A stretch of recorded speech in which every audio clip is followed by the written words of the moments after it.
Assalamualaikum warahmatullahi wabarakatuh. Bertemu lagi dengan Bu Fitri dalam channel belajar online, solusi belajar di era digital. Anak-anak, bagaimana kabarnya hari ini? Semoga selalu sehat dan tetap semangat belajar ya. Masuk di semester 2, kelas 8, Bu Fitri akan memberikan materi baru, yaitu mengulas karya fiksi bagian pertama. Kalau begitu, langsung saja kita mulai materinya.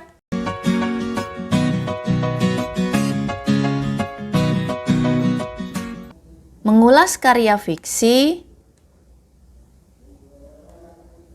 bagian pertama ya anak-anak.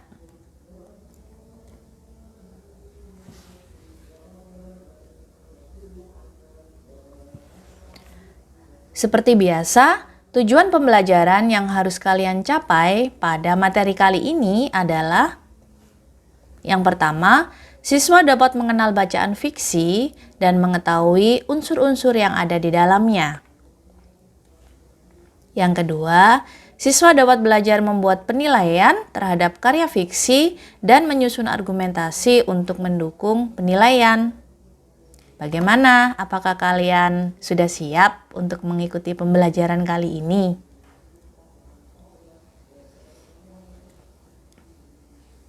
Kita coba mempelajarinya ya. Sebelum kita belajar mengulas karya fiksi, kita harus tahu dulu apa yang dimaksud dengan ulasan atau teks ulasan. Apakah kalian ada yang sudah paham atau sudah mengetahui terlebih dahulu apa yang dimaksud dengan teks ulasan? Atau lebih jauh lagi, apa yang dimaksud dengan teks ulasan? Baik, kita mulai pelan-pelan ya. Pengertian teks ulasan. Dalam Kamus Besar Bahasa Indonesia, ulasan berarti kupasan, tafsiran, atau komentar. Nah, dipahami dulu ya. Teks ulasan adalah teks yang berisi penjelasan, penafsiran, atau penilaian terhadap suatu karya, seperti film, drama, atau buku. Ulasan punya nama lain loh, yaitu resensi. Jadi, kalau dalam pembelajaran kalian mendengar kata resensi, itu sama dengan teks ulasan atau mengulas karya ya. Dan mengulas karya ini bisa diartikan dengan mengupas karya, menafsirkan, atau berkomentar dan berpendapat dalam karya tersebut. Lebih detailnya, teks ulasan memang sering disebut juga dengan resensi. Apa yang dinamakan dengan resensi? Resensi adalah suatu pertimbangan atau perbincangan tentang sebuah buku yang menilai kelebihan atau kekurangan buku tersebut. Menarik tidaknya tema, isi buku, kritikan, serta dorongan kepada khalayak tentang perlu tidaknya buku tersebut dibaca, dimiliki, ataupun dibeli. Perlu diingat, teks ulasan yang kamu tulis harus kritis ya, agar ulasan dapat memberikan kontribusi bagi kemajuan karya lainnya.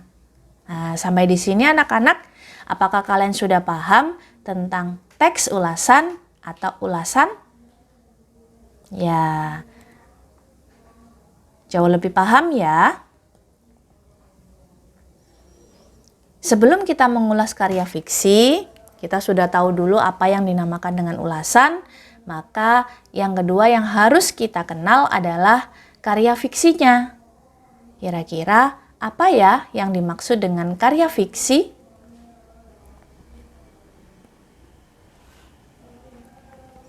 Karya fiksi itu sama dengan karya sastra. Jadi sama ya anak-anak, karya fiksi itu sama dengan karya sastra. Karya fiksi atau sastra adalah karya hasil perpaduan antara perasaan dan pikiran menurut Suharyanto tahun 2005. Nah, fiksi sendiri itu bisa diartikan dengan karya sastra yang bersifat khayal atau lebih dominan dengan imajinasi. Ya, imajinasi atau khayal.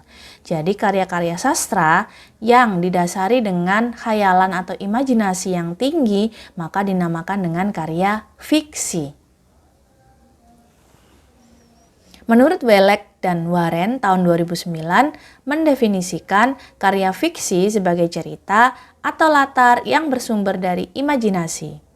Meskipun karya fiksi adalah cerita rekaan yang bersumber dari imajinasi penulis, ada pelajaran penting di dalamnya tentang cara menghadapi masalah dalam kehidupan nyata. Itulah yang dinamakan dengan pesan moral.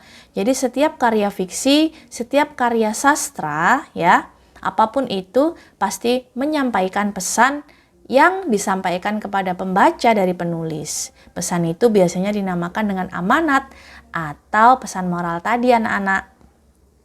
Tentunya pesan moral itu sangat penting kita gunakan dalam kehidupan sehari-hari untuk kita terapkan agar kita menjadi lebih baik lagi. Itulah salah satu tujuan dilahirkannya karya fiksi atau karya sastra yang di dalamnya tersimpan pesan moral atau amanat.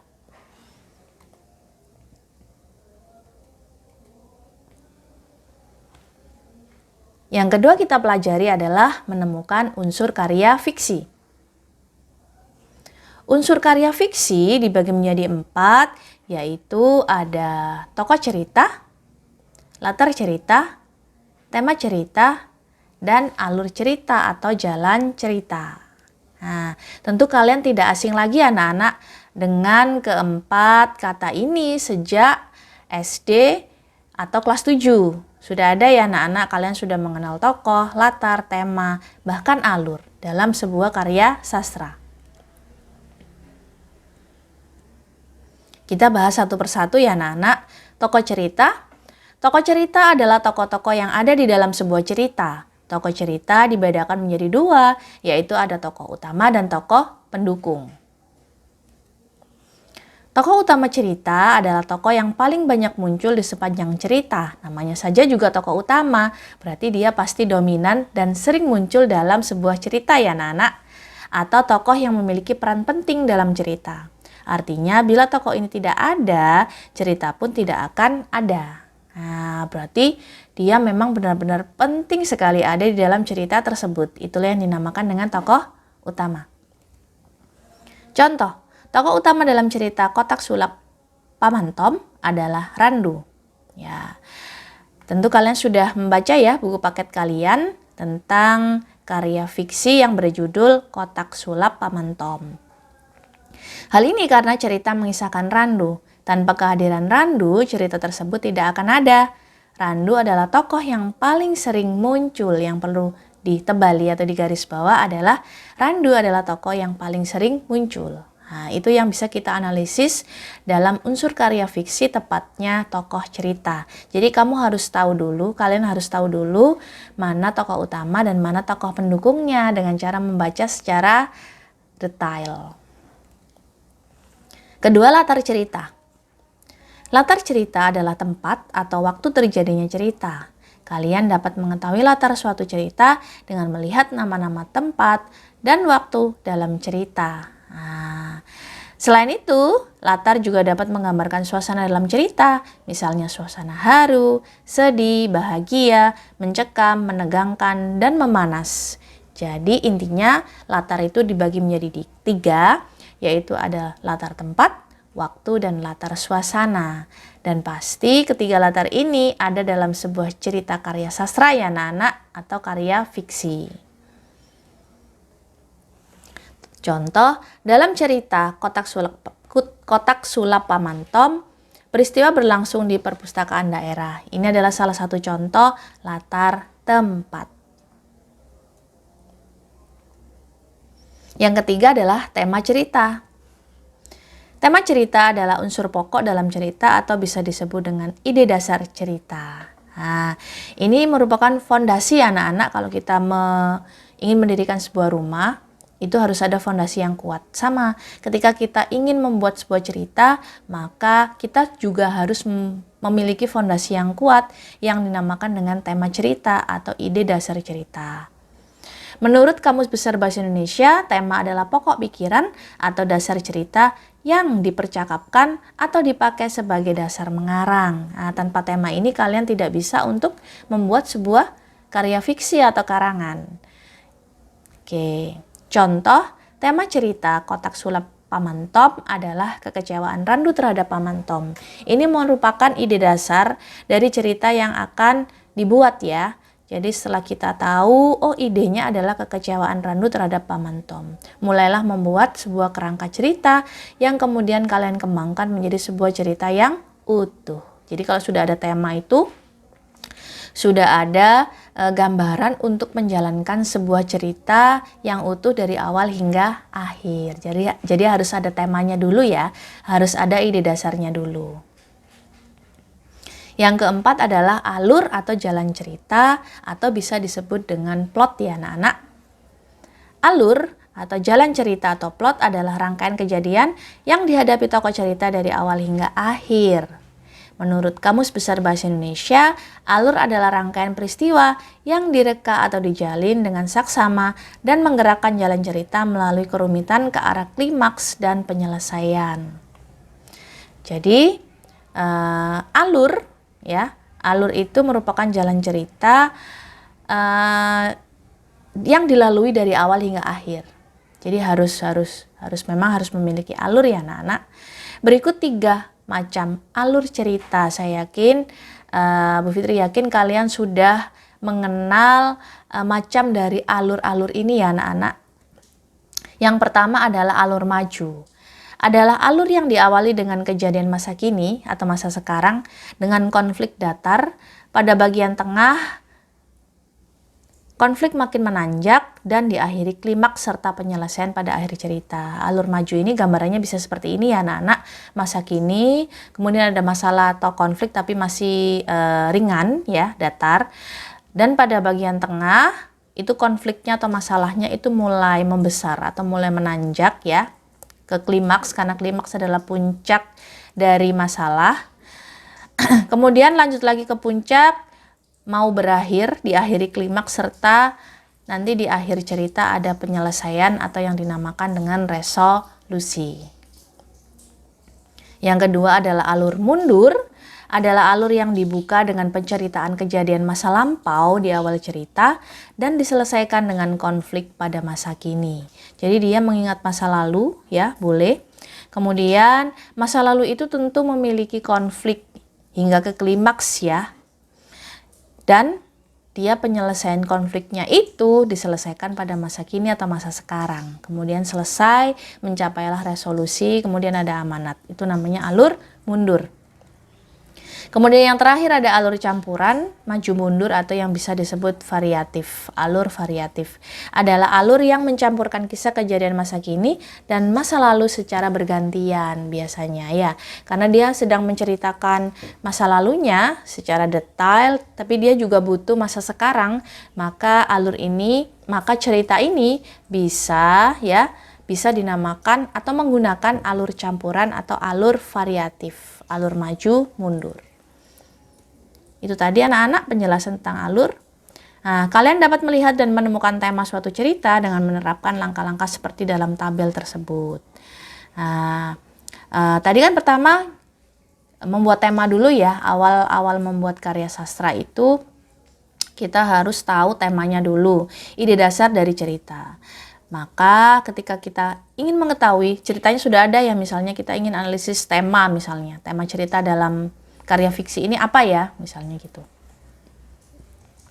Maka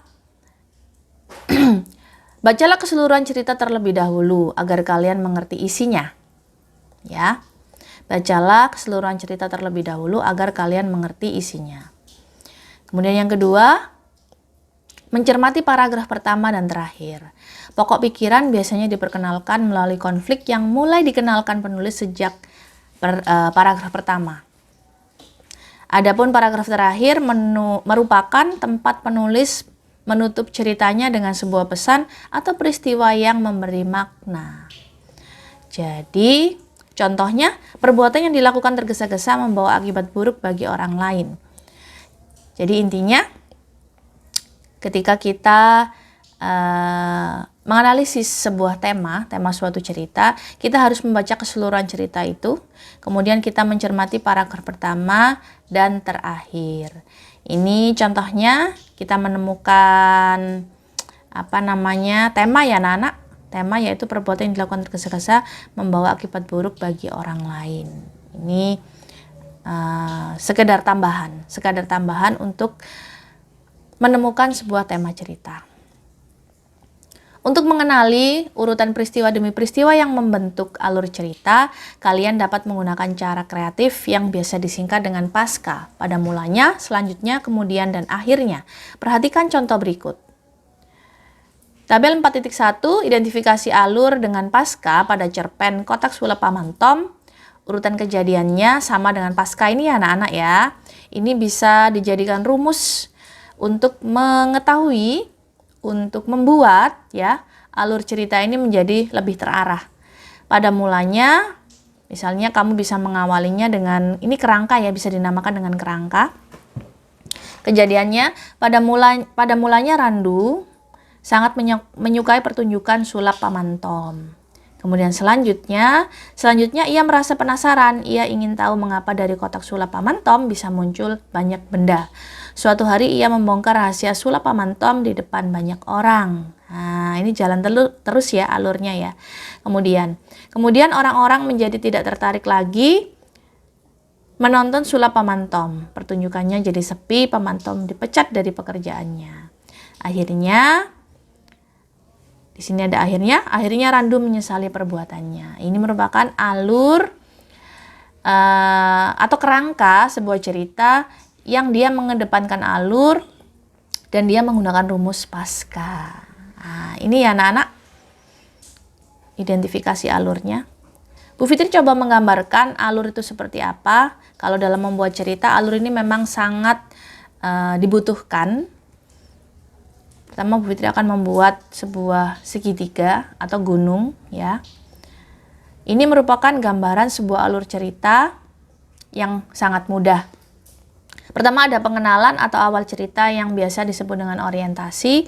Pasti semua cerita atau karya sastra ya yang sifatnya naratif ya, itu pasti ada orientasi. Orientasi itu adalah pengenalan atau awal cerita. Pasti ada awalnya. Kemudian naik lagi, ini bisa ditandai dengan pada mulanya. Seperti rumus pasca tadi ya anak-anak. Pada mulanya aku mencoba mengenalkan tokoh dan latar dengan kata pada mulanya. Kemudian mulai terjadinya masalah atau komplikasi. Kamu bisa menandainya dengan kata selanjutnya. Kemudian yang ada di atas sendiri atau puncak dinamakan puncak masalah atau klimaks. Ya anak-anak ya. Bisa ditandai dengan kemudian. Kemudian masalah mulai menurun atau anti klimaks. Bisa ditandai dengan setelah itu. Ini tadi nggak ada di pasca ya, cuma Bu Fitri tambahi sendiri. Jadi setelah klimaks itu sebenarnya kalau di buku itu langsung ke penyelesaian masalah atau resolusi. Tapi Bu Fitri tambah supaya lebih lengkap, yaitu di sebelum resolusi atau setelah di klimaks itu ada masalah mulai menurun atau yang dinamakan dengan anti klimaks. Kalian bisa menandainya dengan kata setelah itu, gitu ya. Kemudian yang terakhir baru penyelesaian masalah atau resolusi bisa ditandai dengan kata akhirnya. Nah, ini sudah lengkap. Kalian bisa memulai membuat alur sebuah cerita dengan gambaran seperti ini. Kalau kalian ingin melihatnya secara detail, kalian bisa pause slide ini ya anak-anak. Melakukan penilaian terhadap karya fiksi.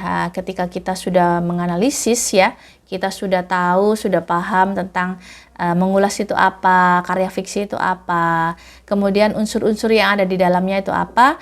Marilah kita mulai melakukan penilaian terhadap karya fiksi supaya orang yang membuat karya fiksi ini lebih terpacu untuk membuat karya fiksi yang baru. Melakukan penilaian. Pertama, ketika kita melakukan penilaian terhadap karya fiksi, apa hal-hal yang perlu kita lakukan? Pertama adalah ingat-ingatlah sebuah karya fiksi yang pernah kalian baca. Nah, tentunya kalian sedikit banyak pernah membaca sebuah karya fiksi bukan? Minimal satu ya. Coba kalian ingat-ingat sebuah karya fiksi yang pernah kalian baca. Kalau sudah ingat. Maka yang kedua, bagaimana penulis karya tersebut menuturkan ceritanya? Apakah ceritanya itu mudah dipahami? Ataukah rumit? Ataukah dia rumit tapi dia memang menunjukkan cerita yang berkualitas. Nah, itu harus kalian ingat-ingat, kalian coba melakukan penilaian terhadap karya itu. Prosesnya bagaimana? Mungkin alur ceritanya dia berbelit-belit tidak, tokohnya menarik nggak sifat atau karakternya. Kemudian settingnya lengkap tidak, atau latarnya lengkap tidak, ada tempat, waktu, dan suasana. Ceritanya menarik tidak ya hingga akhir, apakah menggantung, ataukah memang diselesaikan secara akhir. Nah, itu adalah yang dimaksud dengan bagaimana penulis karya tersebut menuturkan ceritanya.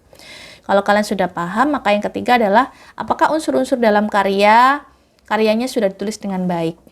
Apakah tadi sudah ada tokoh, latar, ya, kemudian alur, kemudian amanat dan lain sebagainya, maka unsur-unsurnya itu harus sudah lengkap. Kemudian tulislah penilaian kalian setelah membaca karya fiksi tersebut. Nah, ini yang perlu kalian lakukan ketika kalian melakukan penilaian terhadap karya fiksi ya anak-anak, atau mengulas karya fiksi. Karena melakukan penilaian itu sama dengan mengulas karya fiksi. Kebetulan pembelajaran kita kali ini adalah mengulas karya fiksi. Berikut contoh tabel penilaian karya fiksi. Nah, ketika kalian mulai melakukan penilaian atau mengulas karya fiksi, kalian bisa membuat tabel seperti ini. Judul ceritanya apa atau judul karya fiksinya apa. Kemudian temanya, silakan melakukan penilaian terhadap tema. Kemudian tokoh, latar, alur, dan amanat. Bagaimana tentang temanya, apakah temanya menarik atau sesuai dengan masa kini atau yang disukai anak-anak usia kalian misalnya.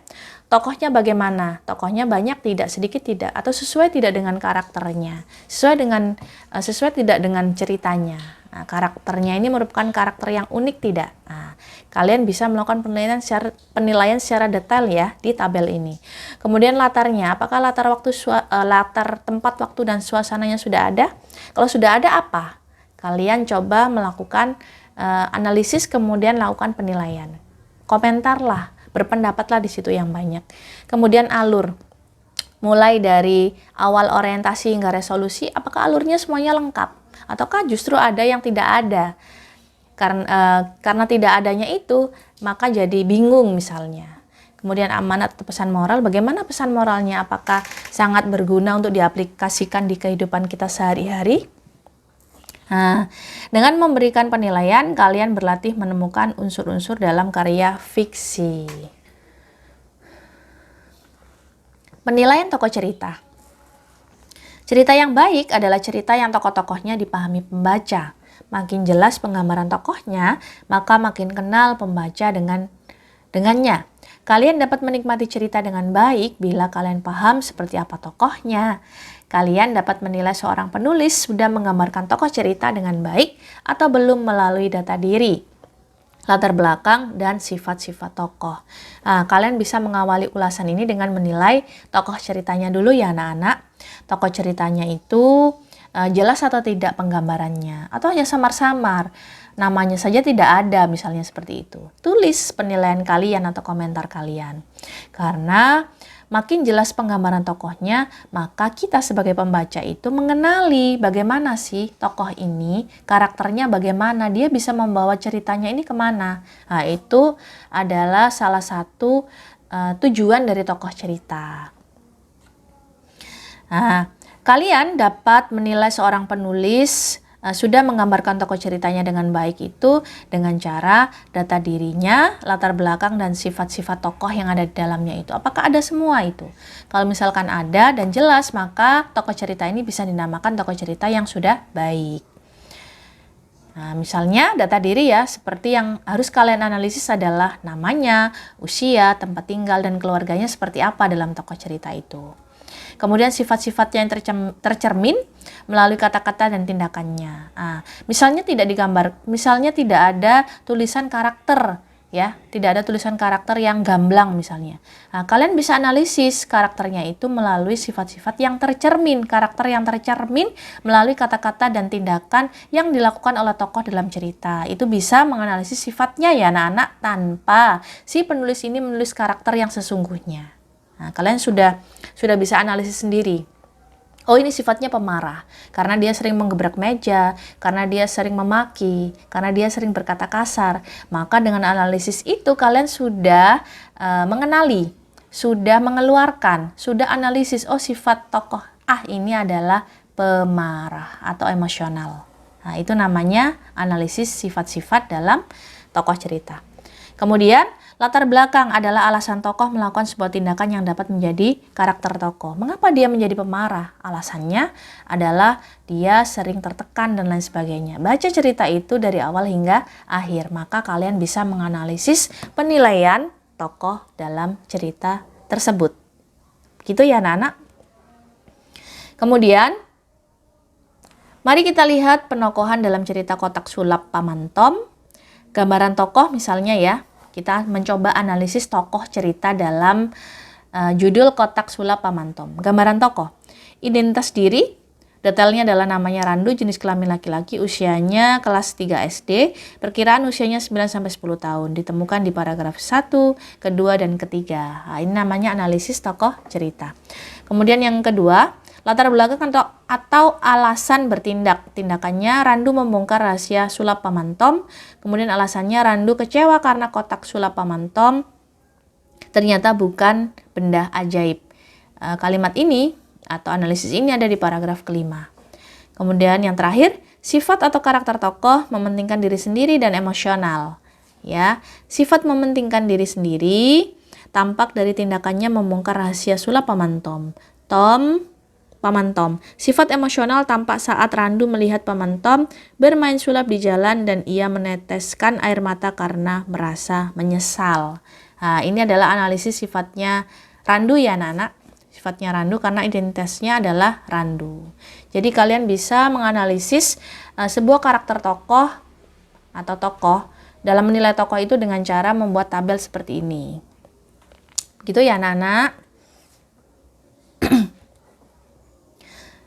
Penilaian latar cerita.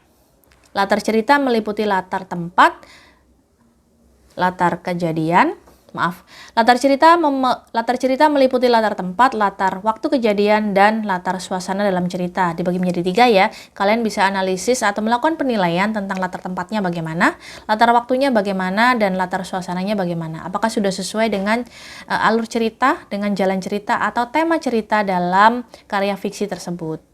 Ketika kalian membaca sebuah cerita fiksi, cermatilah penjelasan latarnya. Apakah dia disampaikan secara jelas atau tidak? Cerita yang tidak jelas latarnya akan menimbulkan kebingungan karena pembaca tidak tahu waktu dan tempat terjadinya cerita tersebut, terlebih suasana dalam cerita itu. Jadi harus jelas ya anak-anak ketika melakukan penilaian, latar waktunya ada nggak? Urut nggak dari awal hingga dia akhir itu? Kemudian tempatnya sesuai nggak ya dengan jalinan ceritanya, dengan jalan ceritanya itu sesuai tidak tempatnya? Ini di sini, dan suasananya bagaimana? Suasananya sudah sesuai belum? Kalau misalkan ceritanya dia menegangkan, maka suasananya itu juga harus mencekam, menakutkan, dan lain sebagainya. Itu harus sesuai. Lakukanlah penilaian secara detail ya anak-anak. Terkadang seorang penulis menjelaskan latar melalui pendekatan panca indera. Maksudnya, latar dijelaskan sedemikian rupa sehingga pembaca dapat membayangkan dan merasakan bentuknya, mendengar suara, dan mencium aromanya. Ini salah satu cara kita sebagai penilai itu melihat seorang penulis menjelaskan latar dalam sebuah cerita. Gitu ya anak-anak. Perhatikan paragraf yang menjelaskan latar sebuah cerita tersebut. Sudah lama aku tidak ke desa ini, suasananya ternyata masih sama seperti 10 tahun yang lalu. Saat terakhir aku berkunjung. Jalannya masih jalan tanah, berlumpur di musim hujan dan berdebu di musim kemarau. Pohon-pohon jati tumbuh di kiri kanan jalan, daun dan ranting-rantingnya berjatuhan dan menimbulkan suara keretak saat kakiku menginjaknya. Saat angin berembus, debu berterbangan ke udara. Bau tanah kering menyumbat hidungku. Ah, kemarau. Aku mengeluh dalam hati. Seharusnya aku tahu perjalanan ini tidak akan menyenangkan. Seharusnya aku menuruti anjuran kepala desa untuk datang ke sini dengan motor dan bukan berjalan kaki.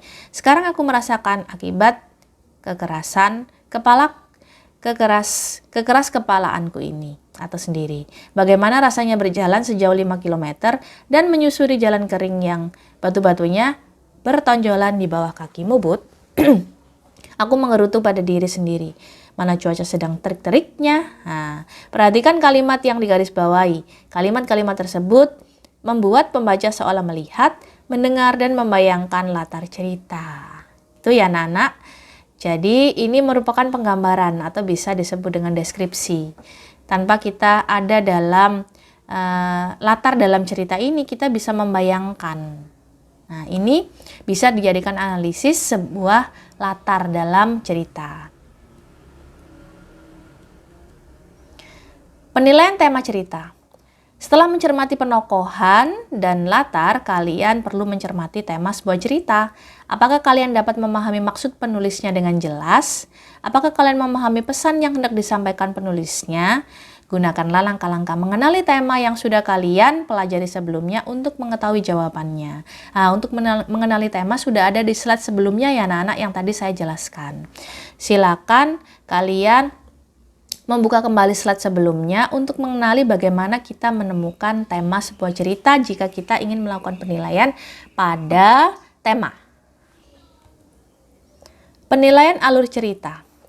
Alur berisi rangkaian kejadian yang dihadapi tokoh cerita dari awal sampai akhir. Alur dapat dikenali dengan melihat bagian perkenalan, konflik, dan penyelesaian cerita. Ketika menilai sebuah karya, perhatikan jenis alur yang dipakai ya anak-anak. Jenis alurnya apa? Apakah alur maju, alur mundur, atau alur campuran? Perhatikan pula rangkaian peristiwanya. Apakah rangkaian peristiwa yang dirancang penulis menunjukkan adanya perubahan pada tokoh cerita? Nah, rangkaian peristiwa itu sama dengan alur. Kalian bisa menemukannya melalui pasca tadi itu. Jalan ceritanya bagaimana? Apakah dia menimbulkan perubahan pada tokoh cerita? Selama dia tidak menimbulkan perubahan, berarti ceritanya biasa-biasa saja. Tapi kalau dalam alur cerita itu menyebabkan perubahan pada diri tokoh, misalkan dia yang awalnya emosional menjadi menyesal, ya, dia menjadi ramah, maka itu adalah merupakan perubahan. Nah, itu nilailah, komentarlah di situ, berpendapatlah di situ. Contoh teks ulasan buku fiksi. Nah, ketika kita sudah mempelajari semua tentang materi mengulas karya fiksi, maka Bu Fitri akan memberikan contoh teks ulasan buku fiksi. Misalnya ini adalah buku karya Raditya Dika yang judulnya adalah Cinta Brontosaurus. Kalian bisa menuliskan identitasnya secara detail terlebih dahulu sebelum mengulasnya. Contoh judul Cinta Brontosaurus. Pengarangnya Raditya Dika, genrenya adalah komedi atau percintaan. Ada komedi juga ada percintaannya maksudnya. Kemudian penerbitnya Gagas Media, tahun terbitnya tahun 2006, tebal bukunya 160 halaman. Nah, ini sampulnya seperti ini ya, Nana. Kita mulai dengan orientasi. Ini adalah penilaian seseorang ya, contoh penilaian dari seseorang terhadap buku Cinta Brontosaurus karya Raditya Dika. Kalian juga bisa loh untuk mengulas sebuah karya seperti ini. Ini hanyalah contoh. Orientasi. Buku karya Raditya Dika, seorang penulis dan stand-up komedi terkenal. Buku ini menceritakan tentang Dika yang baru mengalami putus cinta dengan pacarnya bernama Nina. Semenjak itu, ia mulai percaya bahwa tidak ada yang abadi, bahkan cinta juga memiliki kadaluarsa. Buku yang berjudul Cinta Brontosaurus merupakan perjalanan Dika dalam memahami cinta yang dia dapatkan dari pengalamannya bersama Jessica, teman, dan keluarganya. Nah, tentunya orang yang bisa melakukan penilaian ini anak-anak itu sudah membaca cerita atau buku cerita dari Cinta Brontosaurus Raditya Dika ini ya anak-anak. Kalau tidak membacanya terlebih dahulu maka tidak bisa melakukan penilaian atau menulis teks ulasan. Kemudian tafsiran. Semenjak ia putus cinta, ia tak lagi percaya dengan cinta. Oleh karena itu, Kokasih, agen naskah Dika, mencoba memberi semangat agar lebih yakin bahwa cinta akan kembali. Usaha yang dilakukan Kokasih membawa Dika ke dalam serangkaian perkenalan dengan orang-orang baru. Namun, namanya cinta datang tiba-tiba tanpa adanya persiapan. Seperti halnya ketika Dika bertemu dengan Jessica. Jessica merupakan perempuan yang memiliki jalan pikiran yang aneh sama seperti Dika. Di sisi lain, Mr. Sulim menawarkan Dika untuk pembuatan film dari buku karyanya. Dika merasa tertarik akan tawaran tersebut dan memutuskan menulis skrip untuk film tersebut. Berbagai masalah mulai timbul saat Mr. Sulim mencoba untuk mengubah naskah asli menjadi film bergenre horor yang sedang booming pada saat itu. Nah, ini kalau orientasi tadi itu melakukan penilaian terhadap perkenalan ya anak-anak atau awal cerita. Kalau tafsiran ini melakukan penilaian atau mencoba menghadirkan inti dari ceritanya. Nah, itu bisa dimasukkan dalam tafsiran. Sampai pada evaluasi, tampilan cover buku ini sangat menarik. Hal ini didukung dari tampilan di dalamnya sehingga terlihat ceria. Isinya mudah dipahami, mulai komedi, kisah cinta hingga kehidupan sehari-hari sang tokoh. Kisahnya sesuai dengan kehidupan remaja masa kini. Bahasa buku ini tidak membosankan. Bahasa buku ini tidak membosankan. Bahasa yang digunakan kebanyakan menggunakan bahasa gaul seperti lo, gue, dan lain sebagainya. Kekurangannya, akhir cerita pada buku ini sangat mengambang dan membuat pembacanya penasaran. Serta juga terdapat kata-kata agak vulgar karena tidak disensor. Nah, evaluasi ini sudah masuk dalam detail penilaiannya ya anak-anak, yaitu sudah mengulas atau berkomentar tentang kelebihan dan kekurangan sebuah buku atau karya fiksi tersebut. Nah, silakan kalian memahami atau bisa kalian pause dulu cara berkomentar atau cara menulis teks ulasan. Seperti ini. Kemudian yang terakhir, kalian bisa menyertakan rangkuman atau garis besar dari teks ulasan yang sudah kalian buat. Secara garis besar, buku Cinta Brontosaurus mempunyai kelebihan dan kekurangan. Namun buku ini tetap mempunyai daya tarik sangat besar dikarenakan penulisnya adalah Raditya Dika, yaitu seorang penulis yang dikenal banyak orang. Raditya Dika memang dikenal memiliki jiwa yang humoris. Jiwa humoris ini dituangkannya ke dalam sebuah buku. Supaya lebih paham lagi, Bu Fitri membuat contoh satu lagi anak-anak, yaitu contoh teks ulasan buku fiksi yang berjudul One Punch Man Volume 22. Bukunya seperti ini. One Punch Man adalah manga Jepang karya One. Manga ini menceritakan kisah seorang pria biasa bernama Saitama yang merasa jenuh dan bosan karena kekuatannya yang luar biasa, yaitu bisa mengalahkan musuh hanya dengan satu pukulan. Karena itu dia dikenal dengan One Punch Man. Meskipun memiliki kekuatan super, ia seringkali merasa tidak puas dan terus mencari lawan yang lebih kuat yang dapat menguji kemampuannya. Manga ini penuh dengan aksi dan humor, dan itulah yang membuatnya unik dan menarik bagi pembaca. Di volume 22 ini, Child Emperor mendapat ajakan dari musuh untuk menjadi monster. Phoenix Man sangat menghargai si anak jenius sehingga menjadikan penasaran ini sangat menggiurkan. Mental Child Emperor diserang habis-habisan. Apa yang akan terjadi? Simak kisahnya dalam komik ini. Ini lebih sederhana lagi anak-anak dalam mengulas sebuah karya fiksinya. Ini membuat penasaran dulu orang-orang yang ingin membaca teks ulasan buku tersebut. Nah, terima kasih anak-anak sudah mendengarkan penjelasan Bu Fitri tentang materi mengulas karya fiksi bagian pertama.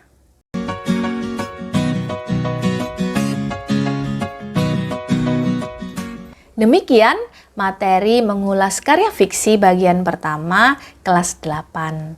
Kalian bisa menggunakan materi ini untuk mengulas karya fiksi lebih dalam ya anak-anak. Kalau begitu, Bu Fitri pamit dan undur diri. Semoga kalian selalu sehat dan tetap semangat belajar. Wassalamualaikum warahmatullahi wabarakatuh.